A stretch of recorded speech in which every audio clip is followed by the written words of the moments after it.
네, 금요일 아침에 이슈탱크 시작하도록 하겠습니다. 저는 박영식이고요. 정치권은 전면전 양상으로 흘러가고 있습니다. 생각보다 길게 이 상황을 잠식하고 있는 주제는 바로 해외 순방에 있었던 대통령의 발언 파문 이후에 또 이제 전선이 또 확대가 되면서 언론단체에서도 이제 반발을 하고 있는 그런 상황이죠. 여러모로 참 답답한 상황이기 때문에 국민들 입장에서는 이 정기국회가 제대로 돌아갈 수 있을까 이런 걱정들이 많으신데요. 오늘도 뭐 다양한 이슈들이 많이 준비되어 있습니다. 좀 답답한 마음 좀 시원하게 풀어드릴 수 있도록 두 분과 함께하도록 하겠습니다. 이은영 휴먼앤데이터 소장, 신인규 변호사와 함께하겠습니다. 어서 오십시오. 네, 안녕하세요. 예, 반갑습니다. 참 이게 하루 자고 일어나면 새로운 것들이 막 쏟아지는 이 다이나믹함. 뭐 하루 이틀은 아닙니다만 지금 최근 들어서 이제 가장 화제를 받고 있는 거는 이제 여러 언론사들의 단독 보도라고 할 수 있겠는데요. 특히 IRA와 관련된 MBC, KBS의 단독 보도가 이어지면서 정부가 미리 대처할 수 있었는데 이거를 시기를 놓친 게 아니냐, 아니면 이제 외교부 차원이든 정부 차원이든 거짓말 내지는 해명 내지는 변명이 이미 알면서도 그런 해명을 한 게 아니냐라는 이제 그런 의혹들이 생겨나고 있습니다. 그 주제를 저희가 먼저 이야기해 보려고 해요. 오늘의 주제 보여주시죠. 그렇습니다. 임기 말도 아닌데 여러 보도들이 쏟아지고 있습니다. 일단 이 주제부터 먼저 가보려고 하는데요. MBC 보도의 핵심은 당시 IRA와 관련해서 보고도 받았고 어떤 위험도 분명했는데 정보의 대비가 부족했던 거 아니냐, 이제 이런 지적을 하고 있는 것이고요. KBS의 단독 보도 내용은 낸시 펠로시 하원 의장이 방한을 했을 때 당시 주미 한국 대사관이요, 윤석열 대통령하고 통화를 했었는데 그때 그 전에 대통령실에 IRA 핵심 내용을 이미 보고한 것으로 알려져서 대통령까지 보고가 올라간 거냐, 이거 뭐 확인을 해봐야 됩니다. 대통령까지 보고가 올라간 거냐, 대통령실은 그렇다면 알고 있었냐, 이런 의혹들이 나오고 있습니다. 일단 이 보도 내용부터 어떤 평가를 주실 건지 이은영 소장님께 먼저 드릴게요. 어떻게 봐야 될까요? 일단은 저거 좀 되게 심각한 거고요. 실제로 보고가 됐는데 대통령이 그거와 관련한 이야기를 안 했다. 네.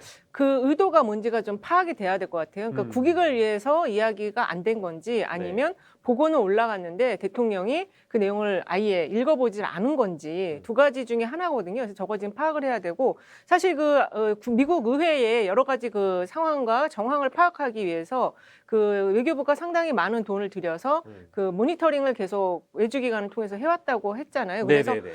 그거에 대해서 지금 외교부에서 불필요한 예산을 낭비한 것이 아니냐, 이런 지적이 나왔는데 그 직후에 그게 아니고 이제 실제적으로 이 통과될 미국 의회 상황이 정확하게 보고가 됐다. 그리고 네네네. 대통령실과 정부 부처 주요 해당 부처에 다 보고가 됐는데도 불구하고 네. 낸시 펠로시 의장이 왔을 때, 네네. 미 하원 의장이 왔을 때 그런 상황이면 반드시 만나서, 왜냐하면 저 법안 통과는 의회 쪽에서 진행을 하는 것이기 때문에 반드시 만나서 뭔가 그 우리 측의 입장을, 우리나라의 국익을 생각하는 입장을 전달을 했었어야 되는데 저는 아예 만나질 않았거든요. 네네. 그래서 지금 그 KBS, 이후 SBS 보도죠. 네네. 그래서 이건 지금 상당히 이 단독 보도들이 굉장히 좀 중요한 내용이다. 그리고 요거 진위가 정확하게 파악돼야 되고, 만약에 대통령이 보고 올렸는데도 불구하고 읽지 않고 그 중요성을 파악하지 않고 그냥 그날 연극 보고 끝났다라고 하면은 이거는 지금 추가적으로 또 지지율이 하락할 만한 사안이죠, 이게. 정부 내부에서 이제 이런 지적을 받을 만한 내용들이 나온다는 건 글쎄요, 지금 이제 대통령의 임기 초반에 불거진 뭐 여러 논란들도 있는데 이제 이 내용까지 이제 겹쳐지면서 여러모로 좀 심각하다는 판단들이 많이 듭니다. 신인규 변호사께서는 어떤 말씀 주시겠어요? 어떻게 보셨습니까? 예, 우선은 해리스 부통령 와서 이제 만나는 모습을 보니까는 뭐 대통령실이 비속어 논란 때문에 뭐 한미 동맹이 훼손됐다 이제 이런 논란은 아닌 것 같습니다. 그래서 뭐 미국도 신경 쓰지 않겠다고 했고, 또 미국은 상당히 또 이런 표현에 있어서는 좀 자유가 있는 나라이기 때문에 실수했다 이렇게 해서 넘어가는 것 같고요. 지금 말씀하신 것은 과거에 그 펠로시 하원 의장이 왔을 때 미국에서는 권력 서열이 3위입니다. 그쵸. 그리고 실질적인 권한은 2위로 보고 있고요. 그래서 펠로시 의장이 왔을 때 상당히 상징적인 인물인데 그때 당시 대통령께서 휴가 기간이었을 겁니다. 네네. 그래서 그때 만나지 않은 거에 대해서 비판이 많았는데 지금 나오는 저런 보도들에 대해서는 조금 더 사실 확인이 필요는 합니다만은 네. 어쨌든 외교 문제, 또 특히 이런 국익과 관련된 문제에 있어서 좀 소극적 내지는 안이하게 대처한 거 아니냐라는 비판은 전 충분히 있을 수 있다고 보고요. 네. 일단은 이런 외교 문제에 있어서만큼은 저는 단견으로 접근해서는 안 된다고 봅니다. 이것이 역사가 있고 맥락이 있기 때문에 전 조금 이번에 이제 국감도 있고 하니까 조금 더 이 부분은 야당이 좀 냉철하게 지적을 해줬으면 하는 생각입니다. 예. 그 조금 더 첨언하면은 대통령께서 그 지난 대선 그 기간 중에도 이 보고를 한 장으로 그리고 표로 하는 걸 좋아한다 이런 얘기가 있었어요. 근데 이번에 그 지금 저 보도 내용도 지금 진위 파악을 하긴 해야 되겠는데 보고는 됐어요. 이게 3급 기밀로 보고가 됐기 때문에 네. 대통령이 반드시 받아봤을 걸로 지금 보여지는데 그거에 대한 대응이 저랬다면은 대통령이 이거 좀 보고 문서가 워낙 많이 올라가긴 하거든요. 그걸 네. 좀 중요하게 체크를 안 하시는 것이 아닌가 네. 이런 생각이 들어요. 그 아나바다 문제도 지금 그런 비슷한 지금 지적이 나오고 있거든요. 아나바다 문제요? 예, 예. 네네. 네, KBS 보도 내용을 보면 약간 이해가 안 되는 게 이제 당시 대통령실에 보고를 했다고는 하는데 이 보고가 이 내용이 전달되지 않은 것으로 보인다 이제 이런 내용이라서 그러면 이게 말이 되는 내용인가 현실적으로 가능한가 싶기도 하고 그러니까 시간대별로 보면 8월 4일 아침에 주미 한국 대사관이 관련 내용 보고서를 외교부와 산업부, 기재부, 대통령실에게 보고를 했다는 거고요. 그렇죠. 3급 기밀이기 때문에 당연히 올라간 겁니다. 그러면 이제 그 이후에 대통령에게 이제 전달이 됐는지 여부는 확인을 해봐야 돼요. 근데 이제 이 맥락이 중요한 게 뭐냐면 오전에 보고가 됐어요. 근데 낸시 펠로시랑 통화한 게 2시 반에 통화를 했다고 해요. 그러면 이제 일정 부분 이제 우리 10만 대 수출 차질이 우려되는 아주 심각한 사안이라면 오전에 보고받고 오후에 통화하기 전에 대통령이 인지했다면 하원 의장님 이런 문제가 있다고 하던데 좀 잘 봐주십시오 할 수 있었는데 그런 얘기가 안 나왔다는 거는 뭐랄까 이게 어디서 뭔가 잘못된 건가 이제 이 내용인 거잖아요. 핵심은. 예, 핵심은 그거고요. 저는 사실 그 대통령에 대해서 지금 뭐 전면적으로 공격하기 위한 그런 의도는 아니라고 저는 봅니다만은 네. 문제를 좀 냉철하게 짚어보면은 사실 대통령이 뭐 모든 문제를 뭐 다 챙길 수 있겠습니까? 그렇기 때문에 대통령실의 거의 내각의 모습과 유사한 형태로 네. 비서관들을 두는 겁니다. 특히 지금 이런 사안 같은 경우는 외교 사안이기 때문에 국가안보실이나 이런 외교안보 수석들이 했던 일들을 네. 지금 담당하는 부처에서 저도 이제 대통령실이 하도 바뀌기 때문에 이걸 어느 부처에서 지금 어느 대통령실 소관으로 하는지는 저도 좀 더 알아봐야겠습니다만은 관련된 업무를 하는 그러니까 산업부와 지금 외교 라인에다가 주미대사관에서 얘기를 했다는 거 아닙니까? 네. 그러면 그 실에서 챙겨야 되는 거죠. 그렇죠. 그리고 대통령께도 정무수석을 비롯해서 이 부분을 만나야 됩니다.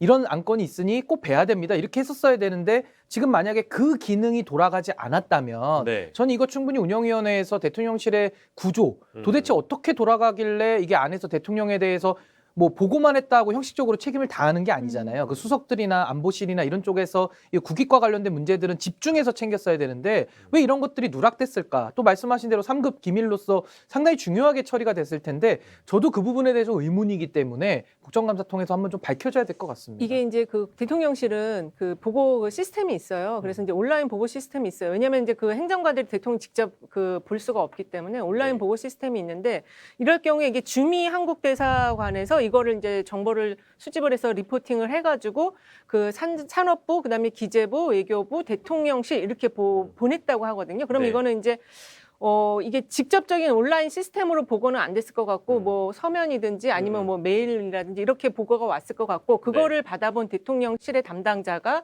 윗선에게 보고를 했을 거고 아마 윗선은 이제 정책실장이나 그다음에 대통령실장에게는 보고가 됐을 거고 그리고 이게 그 담당 그 행정관이 이게 좀 대통령까지 바로 봐야 된다라고 하면 그 보고 시스템이 어떻게 돼 있냐면 그 마킹을 하게 돼 있어요. 그래서 대통령을 마킹하면 대통령이 바로 볼 수 있게 그 보고서가 올라가게 돼 있거든요. 네네네. 그 시스템이 있는지는 모르겠지만 저희 때는 있었기 때문에 그래서 보고를 대통령이 안 받았을 수는 없을 것이다. 그러면 읽었냐 안 읽었냐.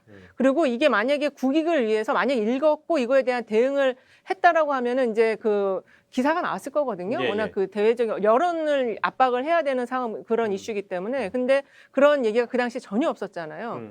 그러니까 이상하다는 거죠. 기밀사항이라고 하더라도 이제 그 시점 이후에 나왔던 언론 보도나 그렇죠. 정부의 반응, 대통령실의 공식 발표들을 보면 사실 막 IRA를 막 뭐 몰랐다, 통과될지 몰랐다라는 식으로 얘기를 하거든요. 그렇기 때문에 이런 문제들이 제기가 되는 겁니다. 자, 그리고 저희가 대통령실에 대한 문제를 언급을 하고 있는데요. 해리스 부통령이 한국에 왔습니다. 한국에서 방한을 해서 대통령을 만났고 대통령과 아주 뭐 사이좋게 뭐 지금 보도가 된 사진도 보여드리고 있습니다만 네. 아무튼 뭐 화기애애하게 아주 대화를 잘 나눴단 말이에요. 근데요 어떤 대화 내용이 나눴는지 어떤 뭐 밀담이 오고 갔는지를 발표를 하잖아요. 네. 근데 미국 쪽에서 발표한 거와 우리 대통령실이 발표한 게 처음에 달랐단 말이에요. 특히 이제 처음에 여성 문제가 그쵸. 언급이 없었다고 했는데 대통령실은 추후에 정정을 했고요. 또 오늘 조간에 나온 내용을 토대로 보면 똑같은 문제가 또 발생합니다. 대만 평화를 강조를 했는데 대통령실은 또 뒤늦게 이걸 공개한 거예요. 이거는 사실 스텝이 엉킨 건지 아니면 거기 안에서 일하는 뭐가 문제인 건지 이거 왜 발생했다고 보세요? 저는 아까 그 IRA법 관련해서 지금 저도 대통령실 조직이 늘 바뀌기 때문에 네네. 보면은 사실 경제수석 밑에 산업을 다루는 비서관이 있고 네네. 또 안보실 옛날로 치면 이제 외교안보 수석이었는데 지금 이걸 안보실로 격상을 한 거거든요. 그럼 찾아보면은 안보실 1차장 밑에 다 외교비서관, 경제안보비서관 다 들어가 있어요. 그러니까 아하. 사실 이건 1차장 소관이라고 봐야 되는 겁니다. 아. 그래서 지금 말씀하신 대로 뭐 여러 가지 지금 미국과 지금 해리스 부통령에 대해서도 지금 뭐 발표가 다르고 좀 엇박자가 난다 이런 거 아니겠습니까? 네. 그럼 이거에 대해서도 지금 외교비서관이 1차장 산하에 있는데 지금 이 외교 안보 라인에서 지금 이런 외교 문제를 지금 좀 엇박자를 내고 있다. 이건 네. 좀 분명해 보여요. 그리고 네네. 이것뿐만 아니라 과거에 나토 순방부터 해가지고 최근에 있었던 그 유엔 그 참여부터 해가지고 영국 조문부터 여러 가지 문제들에 있어서 뭐 한미 정상회담이나 한일 정상회담에 대해서 여러 가지 그 일본과의 또 외교 마찰들이 있지 않았습니까? 네. 그러니까 이런 것들을 좀 종합적으로 봤을 때는 분명히 지금 외교안보 라인에 대해서는 좀 대대적인 점검이 필요한 시점 아니냐 저는 네. 그렇게 봅니다. 예, 그리고 동아일보의 보도를 보면 IRA, 그러니까 전기차 보조금법, 해법에 한미 발표가 또 온도 차이가 있다. 이제 이런 것들도 보면, 그러니까 이제 각자 아전인수격인 해석을 할 수는 있어요. 근데 이거는 부통령과 대통령이 만난 건데 그쵸. 이거를 뭐 어디다가 이제 뭐 우리한테 좋은 방향으로 설명한다는 거는 말이 안 되는 거거든요. 물론 이제 그렇게 할 수도 있어요. 왜냐하면 이제 그건 굉장히 고도의 전략적 판단하에 하는 거거든요. 왜냐하면 이 IRA 법 자체가 그 국내 여론을 좀 지렛대로 활용해서 의회 쪽, 미국 의회 쪽에 압박을 가해야 될 그런 법안이기 때문에 네. 이제 전략적으로 그렇게 할 수는 있는데 지금 이 상황을 보면은 85분간 대화를 했습니다. 지금 네네. 사진이 저렇게 나와 있는데 네네. 85분간 대화한 거에 대해서 지금 양측이 그래도 공동으로 똑같이 발표해야 되는 내용이 있고 약간 이제 자기 자국의 현안이나 뭐 여러 가지 상황에 따라서 좀 강조해서 해야 될 것들이 있는데 네. 일단 보고가 좀 막 누락이 된 것도 있는 것 같고 막 다르게 발표가 되는 것도 있는 것 같고 그래서 이게 지금 그 해외 순방 여파 여진이 지금 계속 지금 이어지고 있다라고 볼 수가 있을 것 같아요. 지금 저걸 전반적으로 그런 내용들을 조율해야 될 책임자가 김은혜 홍보수석이거든요. 근데 네. 지금 김은혜 홍보수석이 그 날리면 발언 이후에 지금 안 공식적으로 보이니까. 브리핑을 안 하고 있고 근데 일정을 보면 행사는 또 같이 따라다니시더라고요. 그래서 지금 대통령의 사과와 그다음에 그 대통령실 그 인사 경질이 진행이 돼야지 저런 것들이 네. 좀 우리가 이해할 만하게 그 납득이 될 만한 수준으로 정리가 될 수 있는데 지금 정리가 안 되는 상황이죠. 임기 말에는 나올 법한 보도들 위주로 저희가 지금 소개를 해드리고 있는데 그 중에 하나는 이것도 대통령실의 인사 문제이기도 합니다. 소위 올드보이라고 부를 만한 사람들의 등장, 뭐 이게 어제 오늘 일은 아니라 가지고 신기하진 않은데요. 다만 교육부 폐지를 한때 주창했었던 전직 교육부 장관, 즉 지금 제가 얘기하고 싶은 분은 바로 이주호 전 교육과학기술부 장관입니다. 이분을 지금 이제 교육수장에 앉힌다고 하고요. 그리고 노동의 참모 경상의회 위원장이죠. 김문수 위원장이 이제 후보로 올라와 있습니다. 이거를 대통령실에서 누가 결정했는지 굉장히 궁금하거든요. 누가 했다고 봐야 될까요? 뭐 이 사건자는 결국 대통령이시니까. 뭐 물론 이제 그 최종적으로 결정하기 전에 상의를 하거나 제안한 사람이 있을 거 아니겠습니까? 그게 이제 여러 군데서 들어오기 때문에 그거는 정확히는 알 수 없을 거예요. 근데 어쨌든 지금 현재 대통령실의 기본적인 인사 그 뭐랄까 성향이 MB 당시에 인사를 많이 추천을 받아서 그쪽을 많이 좀 등용을 한다. 네. 그러니까 지금 현재 여당의 인사들은 좀 패싱이 되고 있다. 이렇게 볼 수 있는 거죠. 네. 어떻게 보세요, 신규 의원님? 저는 윤석열 정부의 인사를 요약하자면은 정치 사회는 MB와 그리고 경제 쪽은 노무현 전 정권 사람들과라는 생각이 좀 듭니다. 뭐 일반화할 수는 없지만은 상징적인 인물은 그러한데요.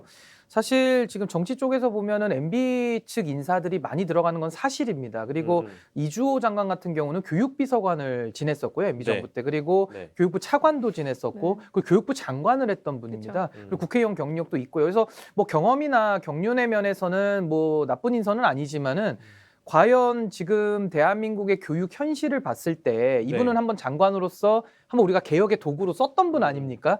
근데 그분을 다시 소환해가지고 지금 할 만큼 이분이 그러면 뛰어난 역량이 있느냐. 아마 이렇게 물었을 때는 국민들께서 좀 고개를 저으실 겁니다. 그래서 저는 이 인선에 대해서는 그 과거에 첫 번째 그 장관 인선에 대해서는 그 장학금 수여로 아마 낙마를 하셨고 두 번째가 그 음주운전으로 이제 낙마를 하신 다음에 이제 세 번째인데 거의 뭐 선택지가 없었던 것 같습니다. 그냥 청문회를 통과해야겠다라는 청문회 통과용 인사 아니냐. 그래서 이런 걸로는 그 윤석열 정부가 교육개혁, 연금개혁, 노동개혁을 3대 개혁으로 내걸었는데 그 개혁의 적임자로는 저는 매우 좀 미스매치다. 저는 그렇게 평가합니다. 지금 그 최근에 이제 보건복지부 장관이 그 차관을 갖다 이제 그냥 수직 그 승진을 시켜가지고 했고요. 그 다음에 이제 교육부 총리 부총리인데 상당히 지금 오랜 기간 박순애 부총리 그 낙마한 이후에 상당히 오랫동안 빈자리로 남겨뒀었어요.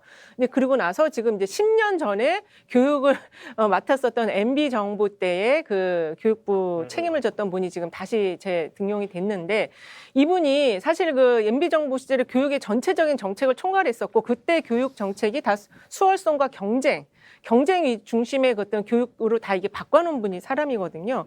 근데 이분이 지금 그 당시에 그래도 좀 긍정적인 부분 하나 뽑아보라고 그러면 교육부 폐지를 얘기했었어요. 그래서 그 교육부가 사실은 정부 부처에서 개혁을 하기 가장 어려운 부처 중에 하나거든요. 이 교육 마피아라는 게 있어요. 그런 말이. 그래서 이분이 만약에 이 교육부 폐지를 진짜로 하기 위해서 이분을 등용했다라면 조금 기대감을 갖고 좀 지켜볼 수가 있고 이분이 교육부를 폐지하고 그 권한을 지방 그 교육청으로 이관시키겠다라고 했거든요. 그것만 하면은 그래도 인선이 상당히 그 뭔가 좀 생각하고 인선을 했다라고 할 수 있겠는데 지금 그야말로 청문회 통과용 인사라면은 이거 굉장히 큰 교육계의 반발을 5세 그 입학 보다 더 심한 학부모들의 반발을 가져올 수 있다 이렇게 보고 있어요. 근데 교육부 폐지를 하려면은 대통령실에 교육비서관을 하거나 국회로 가셔야 될 것 같은데 교육부에 들어가가지고 장관이 폐지한다는 것은 상당히 어폐가 있는 거예요. 그게 지금 내 집을 허물겠다. 그거 지금 정부가 주로 내세우는 모토가 그잖아요. 여가부 장관 시켜서 여가부 폐지하고,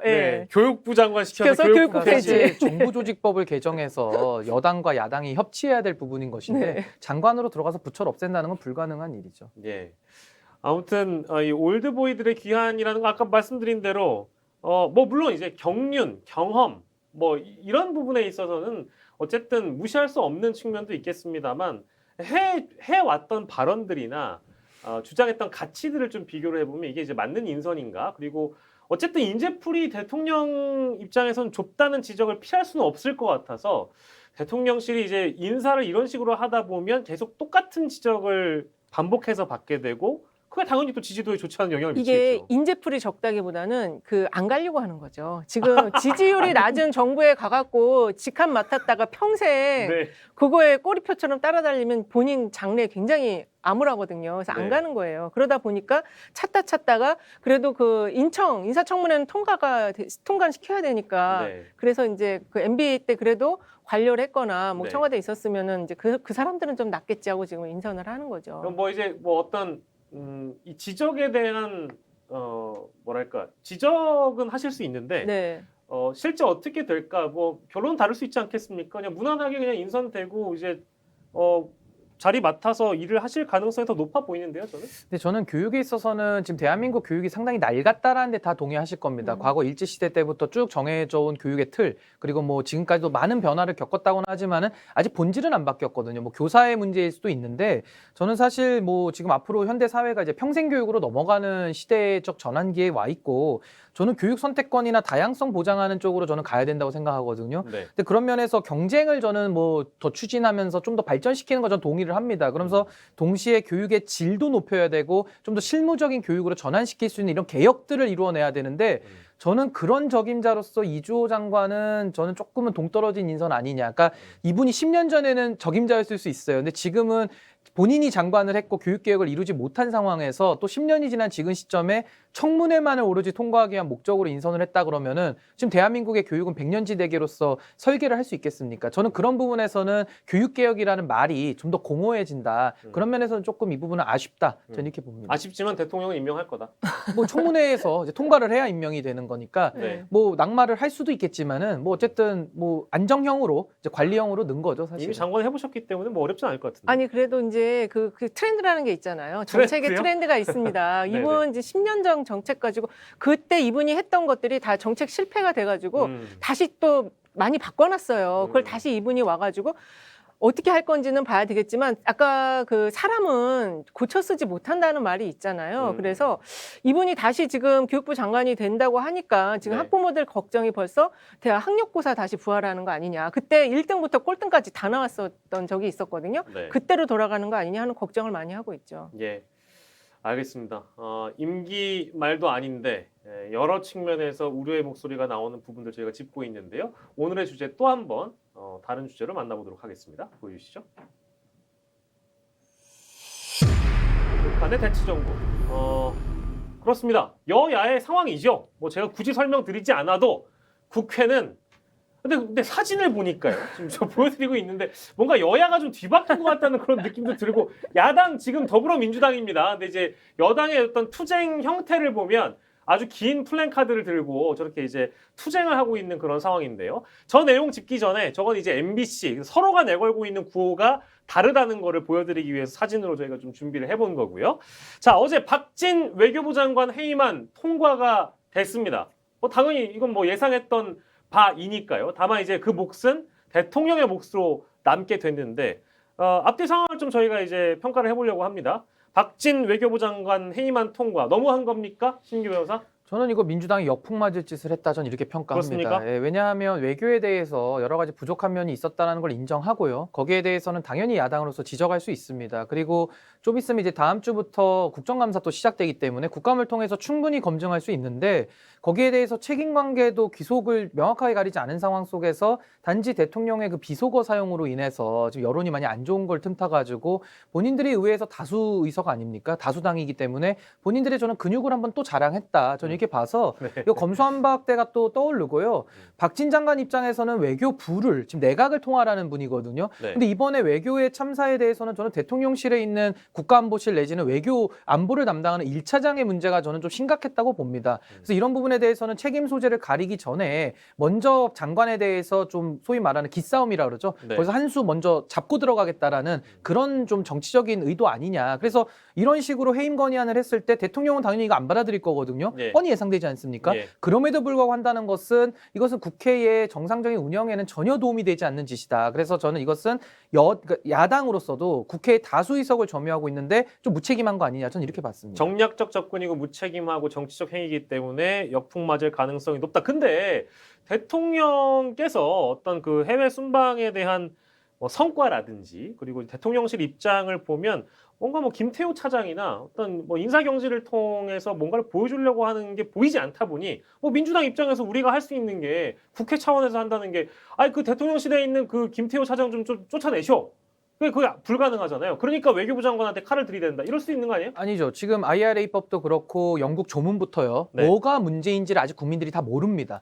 왜 7시인데 9시에 출발하고 이런 것들 다 모르거든요. 그럼 이런 것들을 국회 내에서 여론의 장에서 알려야죠. 알리고 국회에서 물으면 정부는 또 책임 있게 답할 의무가 있거든요. 그러면서 국민들께서 평가를 받고 그러면서 박진 장관의 책임이라고 명확하게 되면은 해임 건의안 100번도 할 수 있죠. 근데 그것을 지금 이런 대통령의 비속어 논란으로 여론이 안 좋으니까 네. 이걸 한번 힘입어서 본인들이 정치적 이익을 얻겠다. 네. 국면 전환용으로 해임 건의안을 던졌기 때문에 네. 전 이런 부분에 대해서는 그럼 대한민국 국회는 이제 어디로 가는 겁니까?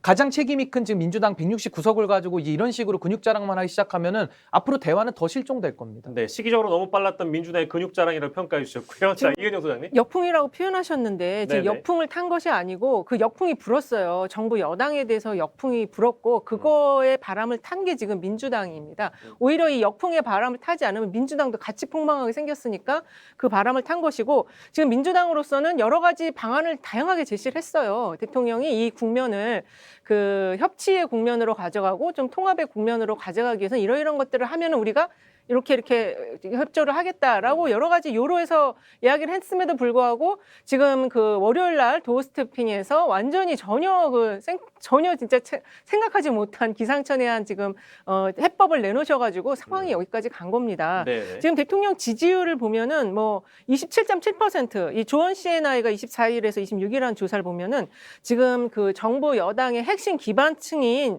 대구 경북과 PK 지역에서도 부울경 지역에서도 지금 부정평가가 60%가 넘었어요. 그래서 지금 이거는 지금 민주당이 요거 해임 건의안 같이 하지 않았다가는 지금 민주당까지 같이 당 지지율이 하락하게 생겨서 지금 어쩔 수 없이 고육지책으로 내놨는데 이거에 대해서 지금 거부권을 대통령이 행사하겠다고 이미 벌써 얘기를 했거든요. 네. 근데 향후 전국이 어떻게 될지 이거는 진짜 저희도 지금 무엇이라고 얘기를 할 수가 없는 상황이에요. 네. 네. 그 예상해 보면 대통령은 거부합니다. 그럼 그 다음은 뭐예요? 민주당이 할 수 있는 액션 플랜이 분명히 있을 거고 대통령실도 어떤 플랜 B를 대응하고 있을 겁니다. 고민하고 있을 거예요. 어떤 식으로 흘러갈까요? 지금 민주당도 어떤 레일에 지금 올라가게 돼버렸어요. 대통령이 지금 그 월요일 도어 스태핑에서 이거는 진상 규명이 필요하다. 그리고 그 국익에게 해를 끼친 거는 MBC다. 지금 이렇게 지금 정부 여당이 모두 다 지금 들고 일어나서 지금 하고 있는 상황이어서 민주당도 이제 여기서는 그 강대강 전선으로 그 전선에 서지 않으면 민주당도 지금 목숨이 밑으로 와요. 국민들이 이거를 야당은 너희들은 뭐 하냐 이렇게까지 지금 나올 상황이기 때문에 그래서 지금 향후에 이 거부권이 행사되면은 이제 해임을 못 시키게 되는 거잖아요. 그러면 민주당이 여기서 가만히 있으면 안 되고 다른 거를 빨리 지금 제시를 하지 않으면 국민들이 너희 지금 뭐 하고 있어? 이거 빨리 정리하고 수습하고 지금 대통령과 정부 여당의 잘못을 빨리 뭔가 교정을 해라. 이거 시정 조치를 시켜라. 지금 이렇게 요구를 하는 것이어서 그 다음 카드는 이제 바로 국감으로 들어가니까 그다음에 그 민주당이 준비하고 있는 마지막 카드는 특검이고 지금 국정조사 카드가 있잖아요. 이걸 또 바로 빼들겠죠. 국정조사는 다음 주니까 지금 이 시기에 꺼낼 수 있는 카드를 꺼내 들었단 말씀이시고요.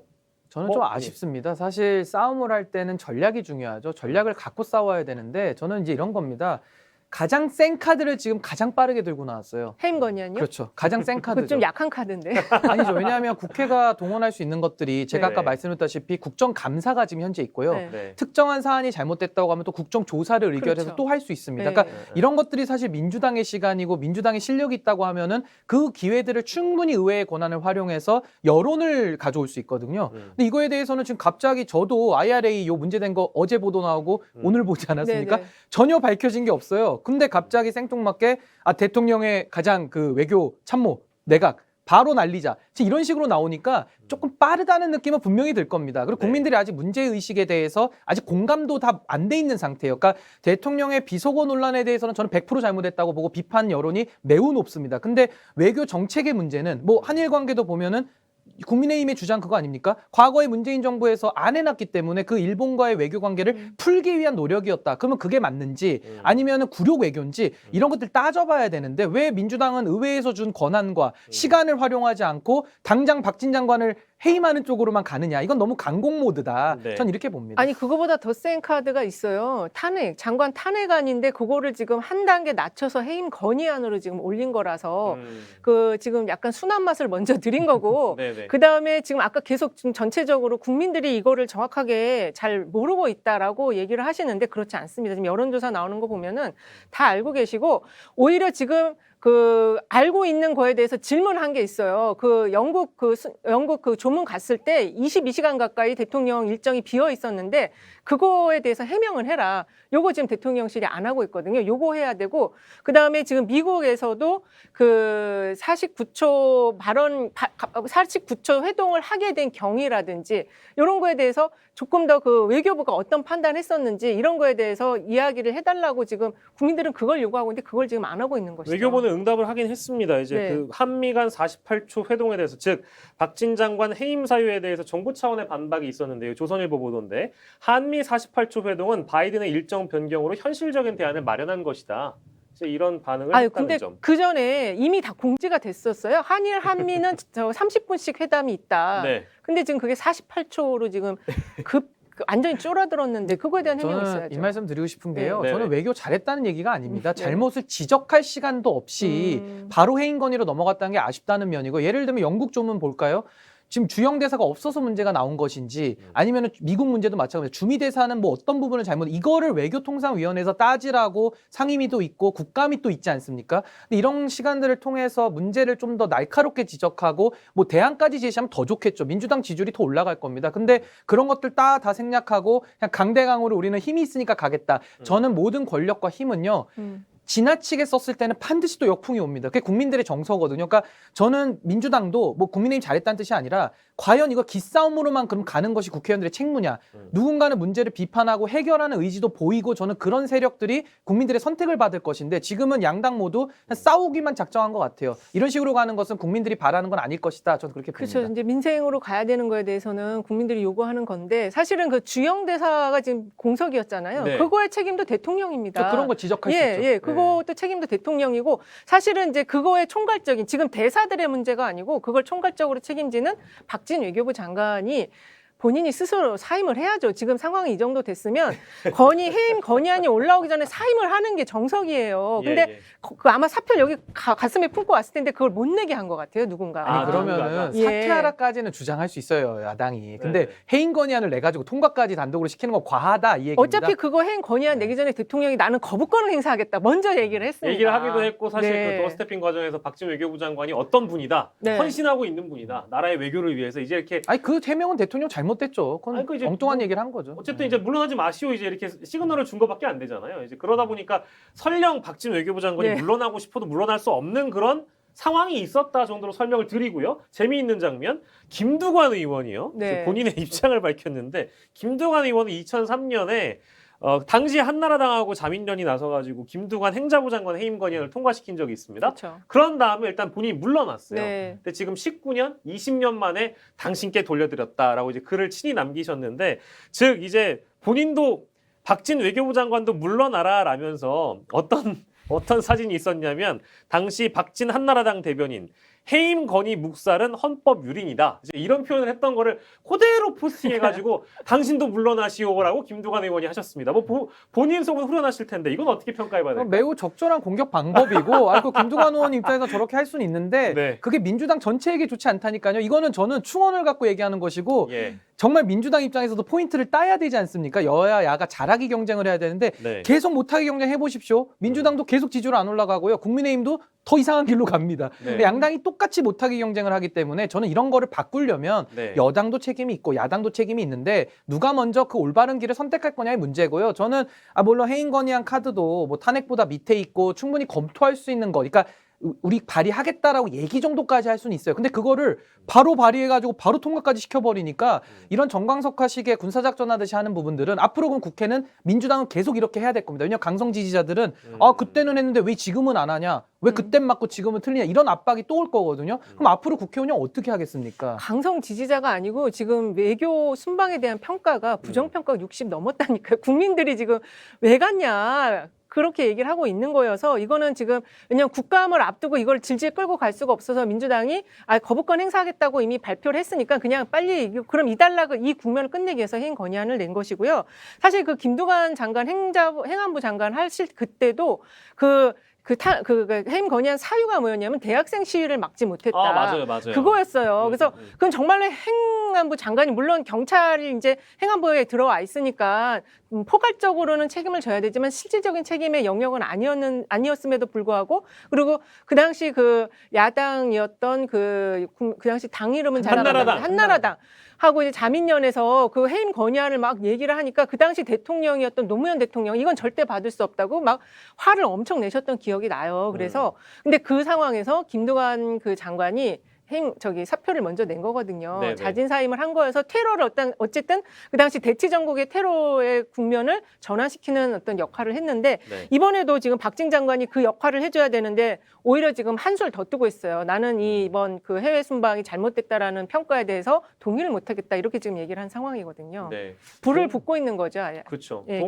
동일한 선상에서 근데 비교를 할 수는 없을 것 같긴 하면서도 뭐 여러분들의 평가이긴 한데 그 당시에 그 한 총련의 미군 장갑차 시위 관련해서 대학생들이 시위를 못하게 했다라는 시위를 막지 못했다는 이유로 김 장관의 해임 건의안을 통과시킨 한나라당에 대한 평가와 지금 이제 뭐 이른바 이제 민주당에서 외교 네. 참사로 규정하고 공격을 하고 있는 외교부 장관인 박진 장관이 물러나야 된다는 해임 건의안을 통과시킨 것에 대한 평가, 민주당에 대한 평가 여러분들께서 해주시길 바라고요. 그리고 저희가 이제 정당 지지도 국정 지지도 이제 갤럽 나오기 전에 그거 이따 보여드릴 거기 때문에 그거에 대한 평가는 두 분과 따로 하도록 하겠습니다. 자, 어제 그리고 정진석 비대위원장이 연설을 했습니다.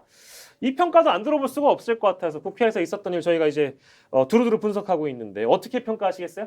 아, 저부터 하나요? 네, 해주세요. 아, 저는 뭐 정진석 비대위원장의 연설에 대해서 뭐 네. 좋게 봤다라는 분들도 계시지만은 저는 뭐 낙제점 드릴 수밖에 없습니다. 저는 왜냐하면은 이게 뭐가 문제냐면은 현재 부의장 신분이에요. 근데 현재 부의장 신분인데 여당의 비대위원장이라는 신분으로 올라가서 연설을 한다? 저는 그 개인의 욕심에 지나지 않는다고 보고 그 안에 어떠한 좋은 메시지를 담아도 이것은 문제가 심각하다.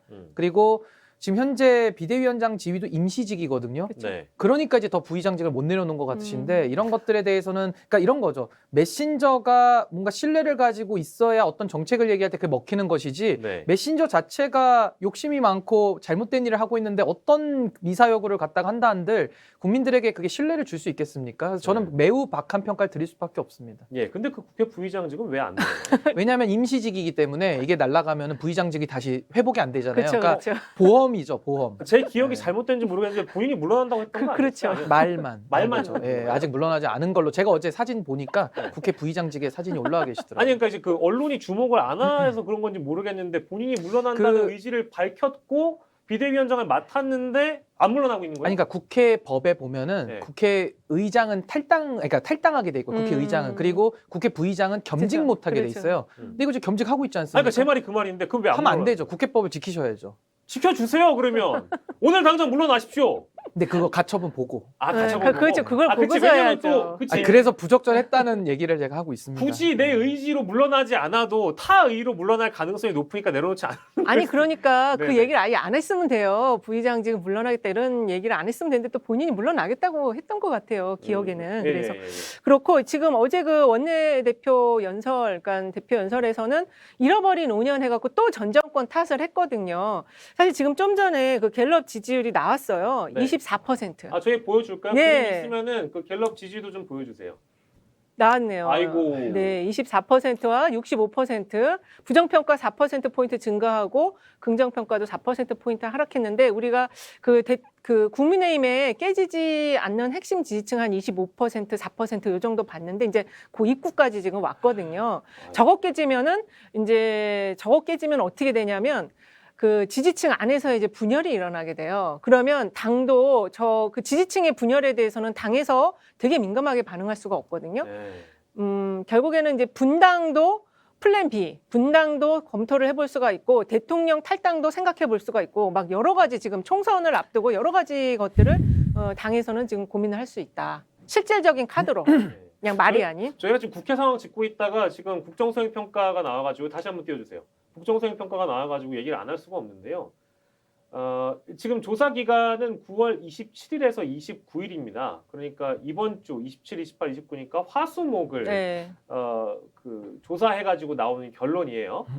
전주보다 4%포인트가 빠졌고 이게 굉장히 심각한 겁니다. 이게 저희가 출연하시는 분들과 제가 이제 동시에 이제 이런 결과들을 많이 받아보다 보니까 그리고 이게 30% 올라갔다가 내려갔다 반복을 많이 했거든요. 그쵸. 그러니까 약간 만성화됐어요. 면역이 되어 있기 때문에 이게 별로 심각하게 안 받아들여질 수 있는데요. 이건 굉장히 심각합니다. 이거를 정상적으로 받아들이는 정치는 아무도 없을 거예요. 그런데 지금 상황에서 그러니까 어제 있었던 일을 우리가 감안을 해본다면 김대기 대통령 비서실장이 가짜 뉴스 언급을 했어요. 네. 그러니까 MBC와 관련된 언급이라고 콕 못을 박진 않았지만 가짜 뉴스를 좋아하는 사람들은 한미 동맹이 훼손되길 바라는 사람들이라 언급을 했고요. 정진석 국회 부의장, 비대위원장 대표 연설 저희가 지금 평가를 해봤는데 마찬가지로 가짜 뉴스 또 MBC라고 낙인을 찍었어요. 그러니까 이거는 뭐다? 현실 인식을 못하고 있는 거다. 심각성을 모르고 있는 거다라고 봐야 될까요? 근데 이게 뭐 놀랄 일은 아닌 게요. 저는 예. 떨어질 줄 알고 마음 준비를 하고 있어서 뭐 놀라지는 않았고요. 네네네. 이게 특이할 만한 것은 지금 2주 전으로 비교하면 9% 빠졌거든요. 네. 이런 일이 방금 전에 있었죠. 한 달 전에. 그때 텔레그램 노출 사건 그쵸, 때 그때 10% 빠졌거든요. 지금 똑같습니다. 근데 그 두 사건의 공통점은 그 가운데 대통령 본인이 계시기 때문에 전 10%가 빠진다고 봅니다. 그러니까 주변 측근들이 사고 치거나 측근들이 문제 일으킬 때는 한 2, 3% 빠져요. 근데 네네네. 본인이 문제라고 볼 때는 국민들의 크게 지지가 빠지는 크게 거예요. 빠지는 겁니다. 그게 하나 특징이고 또 하나는 당시에 텔레그램 때는 무시 전략을 취했죠. 그냥 네. 나 모르겠다 하고 그냥 뭐 잠잠해지겠지라는 이제 무시 전략을 취했는데 이번에는 무시 전략이 아니라 분노 전략을 취했어요.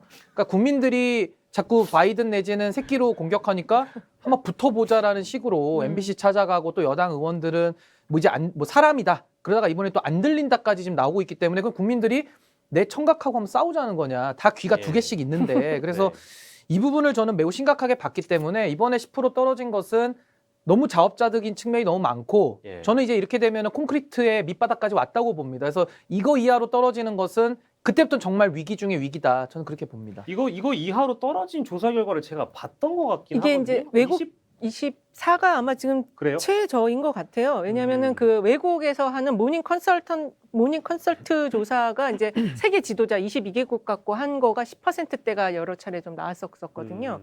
그래서 아마 제가 보기에는 조금 저기 지금 금방 나와서 저도 확인해봐야 되겠는데 네. 좀 최저치가 아닐까 그렇게 생각. 일단 갤럽에서는 최저치인 거. 갤럽에서는 네, 최저치가 최저치가 맞아요. 맞고요. 네네. 그리고 지금 이번에 조사 나온 거에 대한 좀 그 부정평가 요인이 외교가 1위로 나왔어요. 17%로 나와서 사실은 이제 이 지난주 그 전주에서도 이 여당의 지지층이 흔들리는 그 징후가 포착이 됐었거든요. 예. 일단 TK 지역, 대구 경북 지역이 굉장히 지지율이 좀 요동을 쳤었던 게 지지난주 한 2주 전쯤이었고 예. 지난주 28% 빠질 때는 70대 이상이 많이 좀 빠졌었어요. 그래서 지금 경고가 가고 있는데 그 이제 해외 순방을 하다 보니 해외 순방을 하면 올라가겠지 했는데 네. 그 해외 순방에서 거의 지금 뭐 정말 아연실색할 만한 사고들을 너무 많이 쳐가지고 더군다나 그게 외신으로 이제 타전이 된 거. 왜냐하면 이제 해외 순방 때 외신으로 대통령의 잘못된 것이 타전된 경우도 또 많지 않았어요. 근데 네. 이번에는 그게 뭐 거의 리얼 타임으로 타전이 됐었고 그리고 그 속에서 자존심이 상했고 예. 그리고 그거에 대해서 지금 대통령실의 대응이 이제는 안 했다. 예. 그런 말 자체를 안 했다라고 가니까 예. 이렇게 지금 큰 폭으로 지금 4%포인트면 한 주 만에 이 정도면 엄청 크게 빠진 겁니다. 예. 그래서 요거는 지금 반등의 기회를 만들기가 상당히 어렵고 저 24에서 한 뭐 28까지 요 사이로 상당히 오랜 기간 횡보할 수 있다. 저는 사실 총체적 위기라는 말을 지금은 써야 될 것 같습니다. 이제 총체적 위기라는 말, 어떤 하나하나의 문제가 아니라 뭐 그걸 뭐 윤석열 대통령 본인이라고 말씀하실 수도 있겠고 뭐 대통령실로 지칭할 수도 있겠지만은 총체적 위기인데 저는 이게 사실은 기시감이 듭니다. 과거에 후보 시절에도 인사할 때 있지 않았습니까? 역에 네네. 가서 인사하실 때가 그때 26%였거든요. 그때 이준석 대표가 이제 당무거부로 왜냐하면 도저히 이게 안 되다 보니까 지금에 와서 국민들이 이해는 할 거야. 오죽하면은 당무를 거부하고 나갔겠느냐 할 텐지만 그때 26% 갔을 때 역에서 인사하면서 국민들이 싸늘했습니다. 지금 여론을 보면요.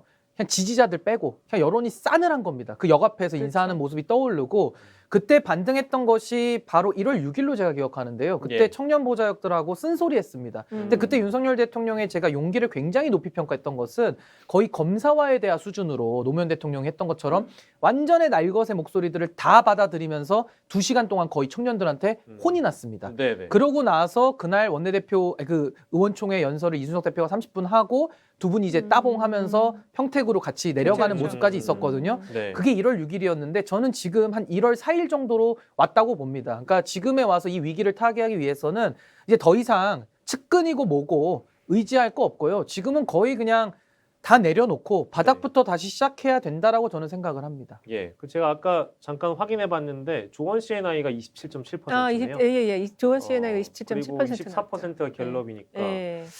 언론 저기 여론조사 중에는 아무튼 지금 최저치가 나와서 지금 보면 되게 재밌는 게 ARS가 더 높게 나와요. 원래 ARS가 더 낮아야 그래요? 되거든요. 예. 아. 지금도 보시면은 조원 씨의 나이가 가장 지금 낮은 지지율인데 27.7인데 그 갤럽은 전화면접 조사인데 그거보다 더 낮게 나오잖아요. 그래서 아마 이제 샤이 국힘층이 좀 있을 거예요. 예. 무당파층이나 이런 빠져 있는 층이 있을 건데도 불구하고 지금 24%라는 거는 이제 거의 핵심 지지층이 깨지고 있다. 네. 예, 그렇게 볼 수 있죠. 이렇게 되면 저희가 지금 오늘 금요일 방송이라서 주말과 다음 주에 대한 전망을 해볼 수밖에 없는 그런 상황인데요.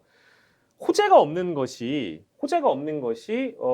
지금 가처분 신청에 대한 판결도 남아 있죠. 이준석 전 대표와 관련해서 그게 이제 인용이 나게 되면 그것도 뭐 다 상당 부분 정권에 좋은 영향을 끼치지 못할 거고요. 그리고 뭐 그렇게 되면 당연히 이제 국민의힘 내부가 다시 정리를 해야 되는 상황이니까 그 역시도 유권자나 일반 대중들한테 좋은 평가 못 받을 거고요. 그리고 지금까지 나온 이제 대통령실의 입장이나 이런 걸 보면 사과는 없는 그런 분위기로 가고 있기 때문에 이걸 뒤집으려면 저는 대통령이 나서서 사과를 하는 방법밖에 없다. 인데 지금까지 기조는 사과는 시기도 어렵고 분위기도 어렵고 어려울 것 같아요. 근데 이제 그 어려울 것 같다는 우리들의 예상 말고 대통령실이 어떻게 할 것 같냐를 한번 보자고요. 어떻게 할 것 같습니까?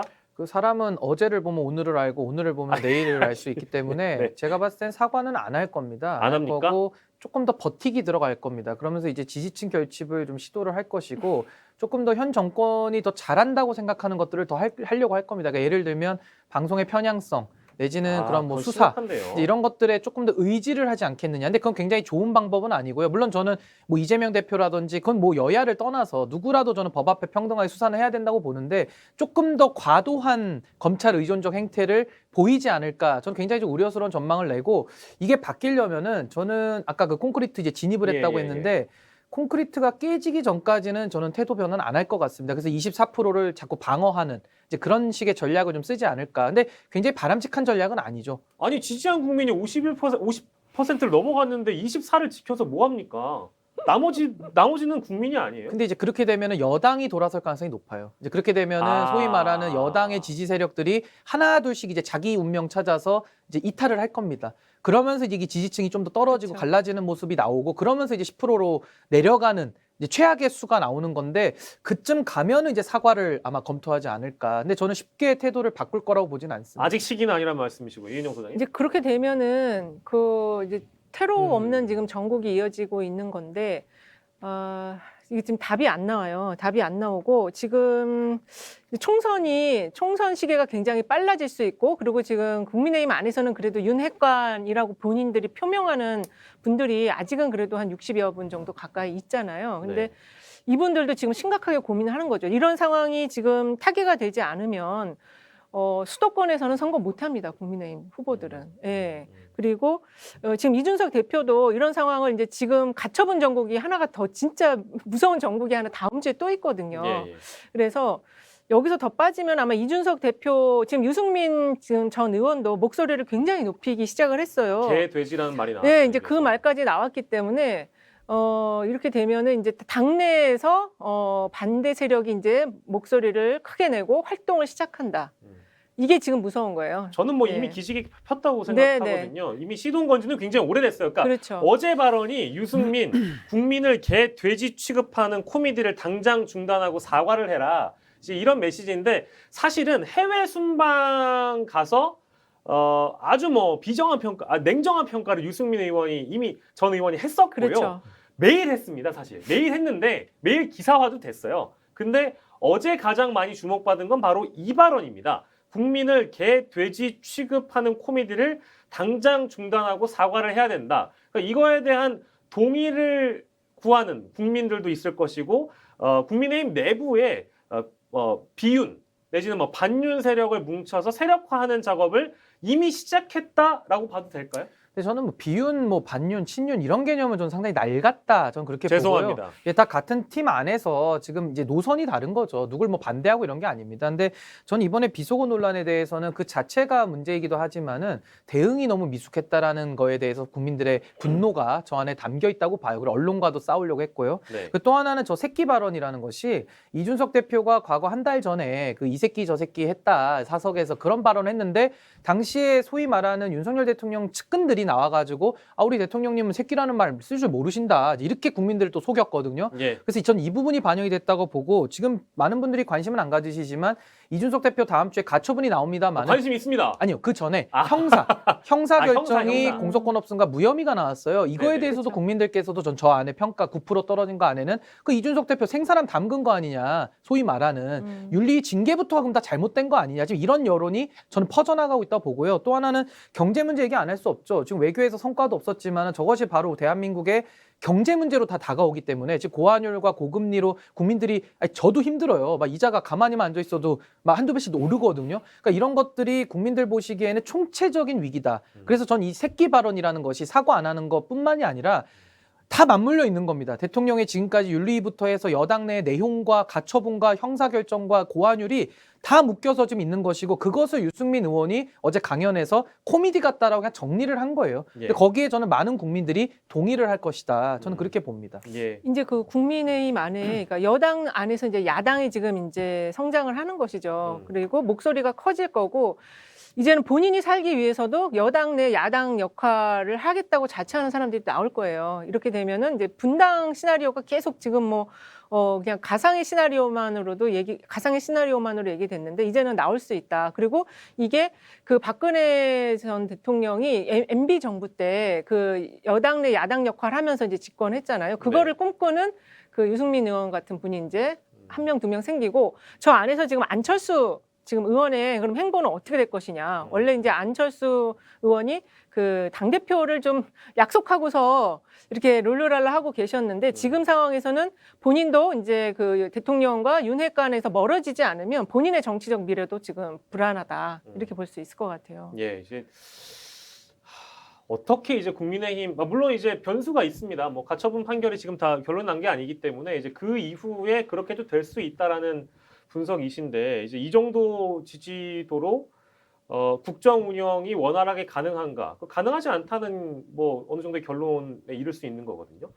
심각하게 받아들여야 되는데 아무튼 지금까지에 나왔던 집권 여당의 주축인 윤핵관들과 대통령실의 여러 이제 언급들을 보면 쉽게 바뀌진 않을 것 같다. 그리고 그러니까 이미 뿌려놓은 말들이 너무 많아서 그에 사과를 해버리거나 이제 대국민 사과를 해버리면 그걸 다시 주워 담는 과정이 필요하잖아요. 주워 담지 못할 만한 내용이 이미 너무 많은 것 같은 거예요. 그렇죠. 근데 그렇지 방법이 있습니다. 어떤 방법이? 그러니까 저는 일관되게 얘기하는 것이 사고를 칠 수 있어요. 그럼 사고 친 사람들은 책임을 지면 됩니다. 근데 지금은 사고를 친 사람들이 책임을 지는 게 아니라 오히려 옆에 있는 피해자한테 책임을 갖다 씌우고 있어요. 네. 그러니까 가중 처벌해야 됩니다. 그래서 저는 지금도 마찬가지예요.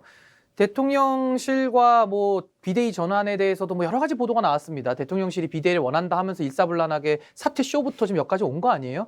그럼 저는 여기에 대해서 책임 있는 사람들 다 책임을 지면 끝날 일이에요. 그럼 저는 그분들이 반헌법적인 일을 했기 때문에 헌법기관으로서 전 자격이 없다라고 보거든요. 그럼 당장이라도 의원직 사퇴를 하시면 됩니다. 그러면 저는 국민의힘이 살 거예요. 근데 그분들이 의원직 사퇴를 안 할 거거든요. 그러면 죽는 겁니다. 그래서 저는 책임에 그 비례되는 원칙대로 지금 이 상황이 꼬여 있거든요. 그럼 꼬인 거를 용기 내서 해명을 하고 사과를 하고 네. 책임질 사람 책임을 지면 문제가 풀릴 것이다. 저는 그렇게 봅니다. 저는 가장 심각한 문제가 어제도 이제 그 라디오에서 듣다가 들은 아주 적확한 표현인데요. 그 이게 어쨌든 상황을 보면 다 맞물려 있습니다. 그쵸. 맞물려 있는데 네. 가장 최근에는 대통령실과 집권 여당이 문제 삼고 있는 언론에 대한 문제. 그리고 어제까지 나왔던 가짜 뉴스라는 언론의 해명. 그리고 언론도 일부 언론이 문제인 게 해리스를 만나서 어떤 얘기가 나왔냐. 가짜 뉴스 언급이 나왔는데 디스인포메이션이라고 했다는 얘기예요. 그걸 기사에 실어주면 이게 여론의 호도거든요. 그래서 그 라디오에서 들었던 얘기는 초원복집 사건 때 도청을 한 게 문제, 그러니까 내용이 문제였지 도청을 한 게 문제였다라고 프레임 전환을 하면서 그때 당시에는 언론이 적었기 때문에 네. 그게 먹혔거든요. 그치, 여론의 그쵸. 전환이라는 게. 그렇죠. 근데 지금 언론사가 막 수백 개가 넘고 유튜브에서 지금 다 영상 돌고 있고 그걸 국민들이 안 본 국민들이 없는데 심지어 소음 제거본까지. 그러니까요. 국민들 듣기 평가하면서 이 상황을 이미 다 파악하고 있는데 그럼 구시대적인 발상으로 프레임 전환이 가능하다고 보는 낡은 정치라는 인간들. 이 인간들 때문에 이 여론 전환이 안 되는 거예요. 은퇴해야 됩니다. 전 강력하게 얘기합니다. 저는 반헌법적인 일을 하신 분들은요. 헌법기관으로서 이건 여야를 떠나서 자격이 없어요. 그냥 의원직 사퇴를 하세요. 정말입니다. 그래야지 정리가 되지. 왜 헌법기관으로서 안 해야 될 일을 왜 합니까? 그러니까 문제가 안 통하고요. 아무리 밖에 나와서 여론전 해보십시오. 지금 저는요. 여론이 싸늘해요. 저는 진짜 싸늘해요, 양당 정말. 똑같아요. 양당 다 목소리 큰 사람들이 전부인 줄 알죠? 온라인에서 댓글 쓰면 다 전부인 줄 알죠? 일반 시민들하고 그냥 얘기해 보세요. 정말 저는 한국갤럽 아까 나온 여론조사가 전 정확하다고 보는 게 떨어질 거 예상하지 않습니까? 그럼 네. 10%가 떨어지는 거예요. 그게 여론입니다. 근데 지지자들만 얘기하고 내 편들은 나 잘했다 하니까 그것만 보고 정치한다? 이건 국민의힘도 마찬가지고요. 민주당도 똑같습니다. 네네. 근데 그건 지지자들의 문제가 아니라 정치인들이 똑바로 하셔야죠. 국정감사 기간 전에 뭐 여야 다 좋습니다. 그러니까 특히 이제 그 국민의힘 지도부는 좀 나가서 전혀 이제 그 이너서클에 있는 사람 말고 일반 국민들 좀 만났으면 좋겠어요. 왜냐하면 제 주변에도 윤석열 후보를 지지해서 대통령을 만들어줬던 사람들, 네. 그분들이 엄청나게 최근 들어서 많이 등 돌렸어요. 다 등 돌렸어요. 실망하고 있단 말이에요. 근데 왜 그걸 모를까요? 지금 못 나가죠. 지금 무서워서 본인도 알겠지. 그냥 뭐 대통령 잘못을 감싸기 위해서 지금 안타깝습니다. 하는데 못 나갈 상황, 이거 돌맞을 상황인 거 알고 있을 거고, 특히 이제 MBC는 지상파 방송이에요. 공영 방송이잖아요.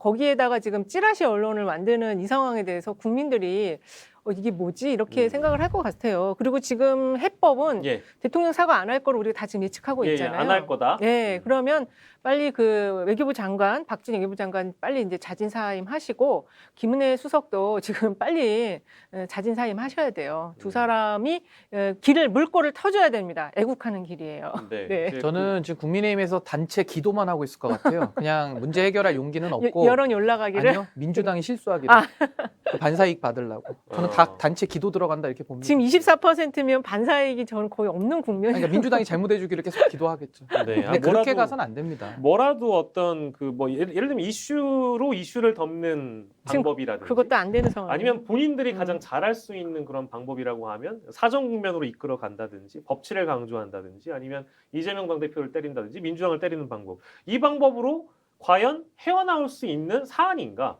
왜 헤어나올 수가 없다는 결론에 이르는 이유는 무엇인가? 왜냐하면 이 발언의 주체는 대통령이었기 때문이고요. 그렇죠. 그간 이제 참아왔던 어떤 여론, 그 국민들의 인내심이 어느 정도 한계에 와 있다라는 걸 이제 좀 아셔야 될 것 같다는 생각이 좀 들어서, 저도 좀 답답해서 그래요. 이게 지금 아니 언론을 적으로 만들어서는 이게 정권에 좋을 게 하나도 없어요. 아니 근데 저는 사정도 좀 힘들다고 보는 게 뭐냐면요. 사정도 힘들다. 저는 항상 얘기하면, 왜냐면 검찰 출신 대통령이기 때문에 오해를 많이 받는 게 있어요. 그러려면 한동훈 장관을 쓰면 안 됐거든요. 다른 분을 차라리 중립적으로 했으면은 오히려 사정을 할 수 있는데 그게 문제고, 또 하나는 지금 우리가 비호감 대선 얘기하지 않았습니까? 그러니까 이재명 후보 측에도 문제가 많았고 또 우리 윤석열 후보 측근들도 문제가 많이 있었어요. 그러려면 항상 수사 얘기를 하면 민주당이 뭔 얘기를 하냐면은 김건희 여사 얘기를 늘 갖고 들어옵니다. 그러면은 이제 수사를 하는 주체 입장에서도 본인 문제도 공명정대하게 하면서 해야 정당성이 생기기 때문에 네. 자기 쪽 수사할 용기를 내야 돼요. 그걸 안 내면서 상대방만 수사하면 역풍이 불거든요. 그렇습니다. 그래서 이것도 수사로만 가는 것도 하나의 대안이 될 수는 있지만은 정진상 씨 수사해야죠. 그러려면 또 김건희 여사에 대한 문제 또 나오고 장모 얘기가 또 나올 겁니다. 또 나오고. 그러니까 이것이 상당히 풀기 어려운 카드다. 저는 네. 그렇게 봅니다. 아주 전향적으로 그러면 김건희 특검 하자 이렇게 할 수도 있는 거 아니에요? 그러니까 이제 그런 식으로 더 오픈 마인드로 가지 않으면은 예. 상대방만 수사를 할 수는 없잖아요. 네. 그쵸. 저쪽에서도 왜 그러면 당신들은 서면으로만 조사받고 왜 그쪽은 수사를 부실하게 합니까? 이러면 또 형평의 문제에 또 부딪히기 때문에 굉장히 지금 난처한 처지가 됐다 이렇게 봅니다. 충분히 나올 수 있는 반론이기도 하네요. 사전 정국으로 가면은 갈 수도 없고, 지금 이 지지율 네네. 상황으로는 갈 수도 없고, 사전 정국 들어가갖고 특정 인물에 대해서 계속적인 어떤 뭐 기소 처분 막 이런 걸 내리면은, 그리고 또 특정 인물에 대해서는 계속 무혐의 처분을 내리면은 아마 시민들이 거리로 쏟아져 나올 것 같아요. 제 생각에는. 네, 네. 예, 지금 못합니다. 사정은 이 지지율로는. 예, 갤럽 지지도 만나보다가 이렇게 저희가 이제 사자후를 토하는 시간이 되어버렸는데, 자, 그 정당 지지도 아까 우리 준비한 거 있죠? 그거 좀 보여주세요. 정당 지지도도 보고 저희가 마무리하겠습니다. 국민의힘 빠졌고 더불어민주당 올라갔고, 근데 이제 그 여당을 넘어서는 야당의 지지도 뭐 주목할 만한데 완벽하게 어떤 빠지는 지지도가 다 민주당이 흡수하지 못하는 부분? 네. 이건 또 민주당의 숙제일 수 있을 것 같다는 생각이 좀 그쵸. 들긴 드네요. 네네. 그 민주당에서도 지금 상당히 민주당도 이제 머리를 잘 써야 돼요. 그래서 뭐 결국에는 민주당은 민생에 올인하는 거밖에는 지금 방안이 없습니다. 갈 길이 그거고, 이제 결국에는 저게 그 여당 내 분열, 이게 결국에는 이제 여론 지형을 다시 만들 것이다. 이제 아직은 여당 내 분열이 본격화되진 않았는데 지금 이 상황이면 이제 곧 시작된다. 예. 근데 저는 저거 다 더하면요 28%가 비어요. 그러니까 28%의 국민들은 그냥 둘 다 싫다는 여론일 겁니다.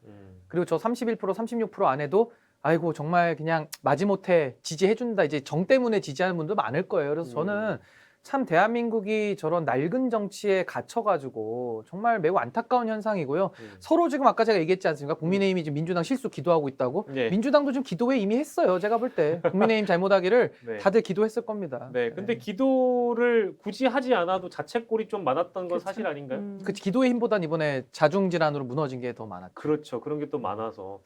예, 금요일 순서를 저희가 함께 해봤고요. 아유, 뭐 오늘 신인규 변호사와 이은영 소장님 덕분에 저희가 많은 분들과 이 오전 시간에 1000명에 가까운 분들이 들어오기 쉽지 않은 그런 상황인데 많은 분들이 와주셔서 우리 신인규 변호사님, 이은영 소장님에 대한 하트 뿅뿅도 많이 있고요. 저에 대한 하트도 날려주셔서 감사드립니다. 종편에서 진행하던 앵커 아니냐? 저 종편 옛날에 갔었어요.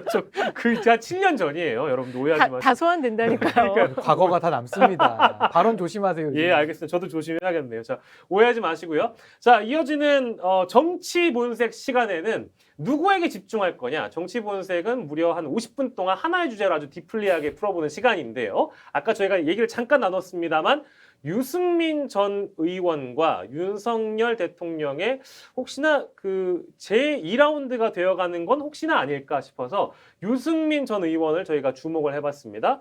오늘 이경 전 민주당 선대위 대변인의 진행으로 송국권 본부장 전계환 시사평론가가 준비하고 있습니다. 많은 분들이 찾아오셔서 유승민이 아직까지 살아있는 존재라는 걸 확인을 해보시길 바라고요. 국민의힘의 내부 상황 또 전망을 저희가 함께 해보는 시간을 마련해놨습니다. 많은 분들이 잠깐만 기다려주시면 저희가 돌아오도록 하겠습니다. 오늘 두 분과 함께했습니다. 이은영 휴먼앤데이터 소장, 국민의힘 바로 세우기 대표이시죠. 신인규 변호사와 함께했습니다. 두 분 고맙습니다. 네, 감사합니다. 감사합니다. 네, 저희는 다음 주에 이 시간에 다시 돌아오겠습니다. 여러분 고맙습니다.